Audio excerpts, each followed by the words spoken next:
guys, sobrang nakakabilib. Para mo niluluto. And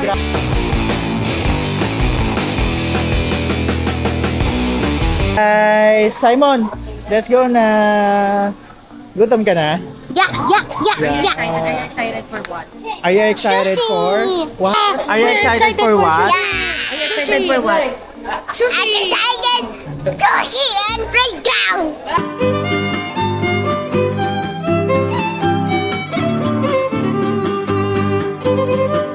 Pero gutom ka na. Ba't nakasumangot ka, Day? Ano, pinagpipilitan niyo ako suotin to. Ano ba? Guys, look, sobrang ganda ng outfit niya. Sobrang ganda. Pagkamala ko, teacher.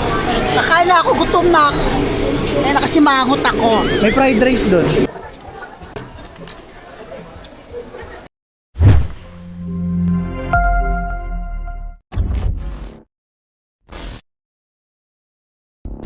So ayan guys, ngayon nandito na tayo sa Food Club Manila and located to dito sa Ayala, Manila Bay. And ngayon kasama ko yung family ko. Say hi naman dyan! Ha! Hi! Hello! So syempre kasama natin ang my birthday. Birthday girl! Ay, birthday din pala nito. Birthday! So ayan guys, yung pagpasok niya dito sa Manila Bay, meron dong staff sa dulo. And makikita nyo kagad yung table nila dito. Parang may extend. So ito yung mga table nila guys. Ayan, napakalawak, napakalaki. Meron sa labas. Food Club Manila is one of the biggest lifestyle buffet dito sa South. And today, incomplete family kami, but kasama naman natin si Mama dito. Ayan, first ulit natin makikita si Mama sa video. First time niya lang ulit mapapanood si Mama dito sa vlog ko. So, napaka-perfect timing. Ang Food Club ay isang lifestyle buffet dito sa Pilipinas na may konseptong self-service, market-style buffet. Parang buffet restaurant sa hotel, pero mas approachable at hindi intimidating. Sa Food Club Manila, makikita mo ang malawak na pagpipilian ng mga pagkain. Mula sa Filipino classic hanggang sa international dishes na sobrang fresh ang mga ingredients. Una itong na-conceptualize para dalhin ang karangyaan ng buffet restaurant, labas ng hotel setting. Pero may kalidad pa rin na tulad ng fine dining buffet. Dito pwede kang mag-explore at pumili ng gusto mong ulam sa iba't ibang food stations habang ine-enjoy ang ambience kasama ang pamilya o barkada. Sa Pilipinas ngayon, merong iilang branches ng Food Club Manila na pwede mong puntahan. Merong Ayala Malls Manila Bay, ang pinakakilalang branch sa Pasay City. Festival Mall Alabang, malaking branch sa Muntinlupa. Fisher Mall Quezon Avenue, branch sa Quezon City. Ang Food Club ay perfect sa family celebrations at holiday gatherings. Dahil sa dami ng choices at welcoming vibe. Buffet experience na mas maraming pagpipilian. Mas relax sa typical fine dining buffet.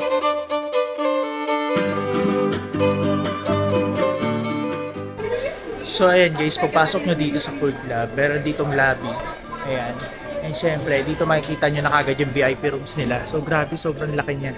Laki niya guys. And parang hotel siya ha, in fairness. Hindi siya yung natural na nakikita natin na buffet, pero sobrang natural niya lang talaga. So guys, andito na tayo sa loob and itutur ko lang kayo saglit about dito sa loob.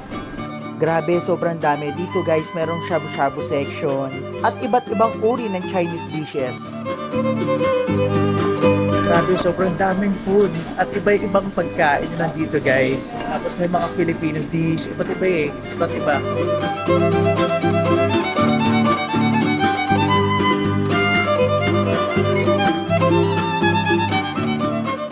Dito meron silang shabu-shabu station. Dito meron mga noodles sa lutuan. Ito yung mga toppings ng shabu-shabu. So meron din dito mga raw meat.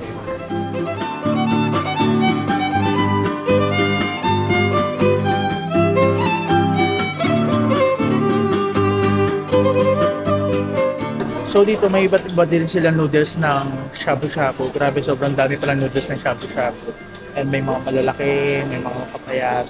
Ewan ko, basta ang dami.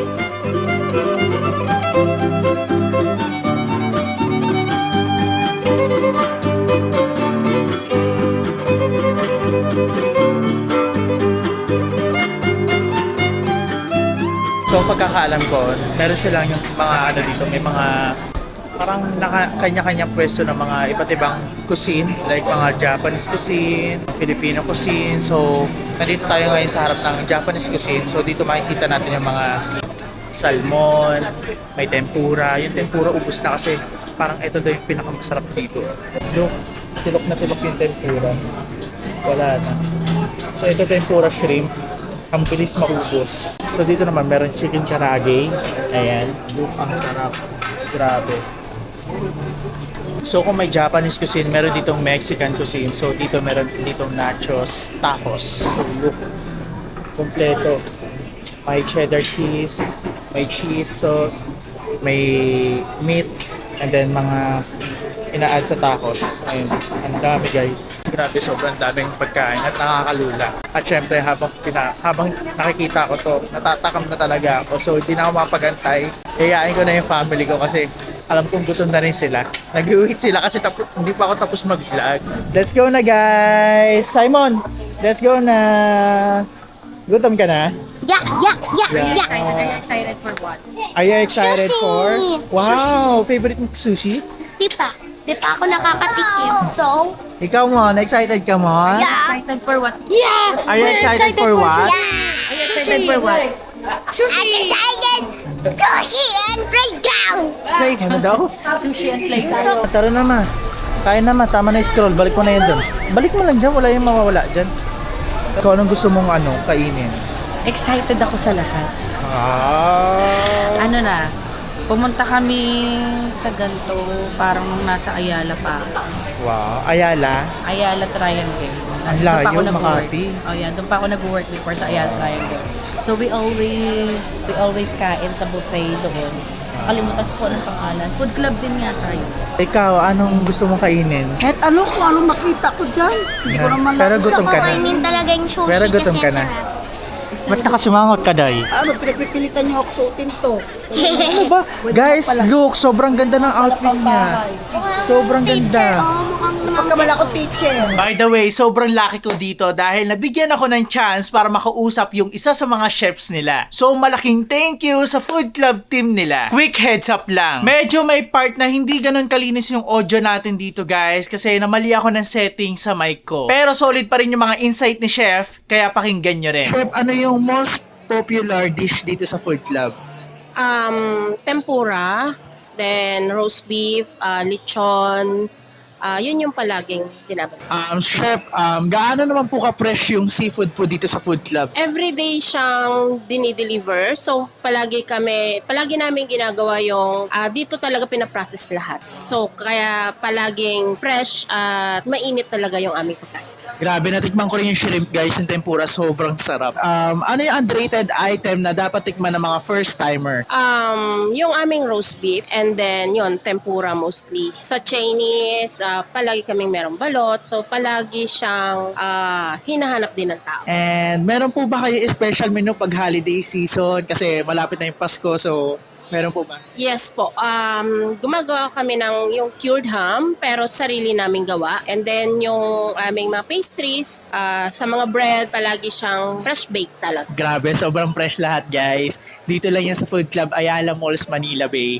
Ito po kasi syempre ang hirap po kapag ganito. So buffet, so ang daming tao. Paano nyo po na-maintain na punong-puno yung buffet kahit maraming tao? Kailangan ang aming mga staff is attentive palagi. And then palagi siyang magre-refill ng pagkain. Yun yung aming iniiwasan na magkaroon kami ng problema sa pagkain. Yung palagi siyang merong laman and then bagong luto talaga. Chef, thank you so much po sa pag-ano ng time. Na-disturbo po ako, Chef, pero thank you po.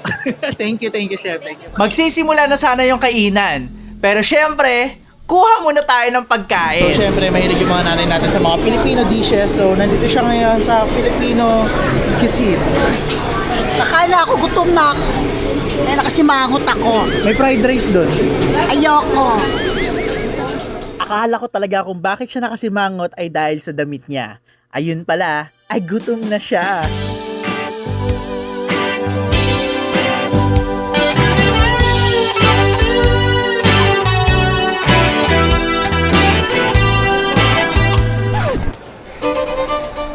So ngayon nandito tayo sa station na hindi ko alam kung ano yung station to, pero nandito nakalocate yung roast beef, yung lechon kawale, and everything na expensive. Sobrang daming tao, sobrang daming nakapila. Guys, baka magtaka kayo, kakabukas lang kasi ng food club kaya sobrang dami pang pila. So ayan, kaya pala mahaba yung pila dito. Andito yung roast beef guys, and Tama nga. Let's see.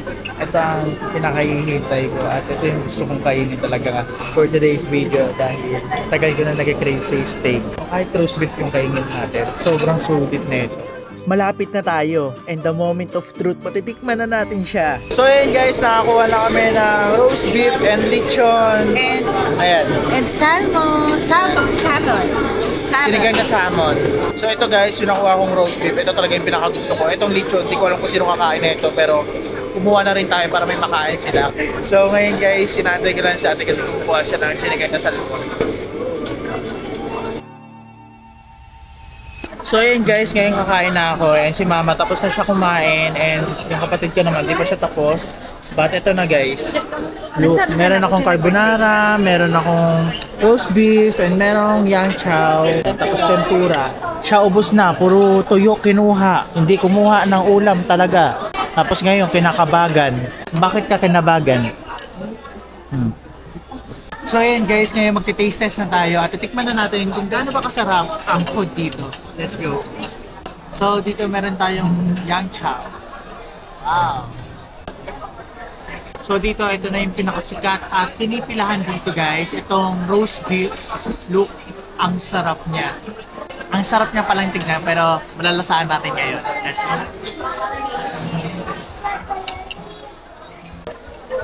go! Guys, sa roast beef, sobrang lambot. Nanonood yung lasa niya. Lalo na yung pagka-butter niya, tapos may paminta, ganun. Basta ang sarap niya, hindi mo maliwanag yung sarap niya. Tapos, ayun, perfect kasi malambot. Ngayon naman, titikman naman natin yung lechon. Yes, sa lechon naman tayo. Luko, lechon! Top! Yung pork sobrang lambot. Top na ito na tama. Kami sa hindi. So ngayon dito naman tayo sa yang chow guys. Nauna pa yung ulam kaysa sa kanin eh. No? Look. Sarap malasa. Guys, please comment down below. Anong pinagkaiba ng yang chow sa chow fan? Parang pagkakalam ko, more on veggies sa yang chow eh. Sa chow fan naman, parang saucy tapos beefy. Look at the tempura. Isa din to sa mga pinipilahan dito guys. Eh, hindi na ako nagtataka kung bakit siya mahaba pila. Eh, nakita nyo naman yung pila natin kanina. Doon siya nanggaling guys. Pero lumalaban. Ang sarap. So ayan, meron dito nagbigay ng cake and may candle siya. Look. Wow. Kakantahan kayo mamaya. Happy birthday to you. Happy birthday to you.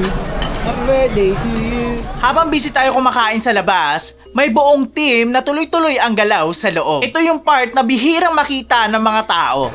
Guys, papapasukin tayo dun sa loob ng kitchen para makita rin natin kung paano nila pinaprocess yung food.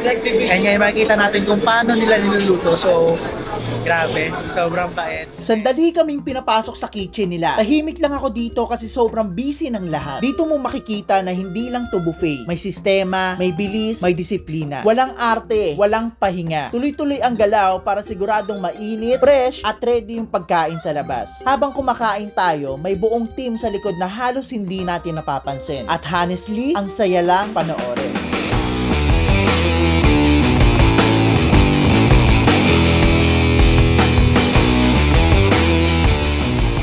Grabe guys, sobrang nakakabilib. Para mo niluluto. And grabe.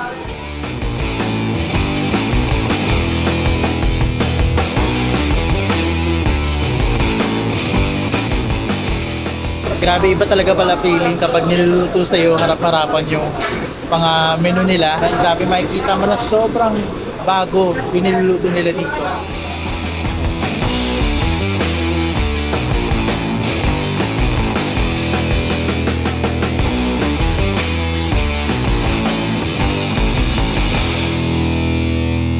Okay guys, para sa gastos. Here are the actual rates sa Food Club Ayala Malls Manila Bay ngayong 2025. Weekday lunch starts around 698 per head. Dinner goes around 898 per head. Pag weekend o holidays, umiikot na siya around 998 per head. Lahat na yan, buffet na. Kain, international choices, dessert, all you can eat. So kung i-compare mo sa normal restaurant bill, sulit siya lalo na kasama mo yung family mo o kung may celebration kayo.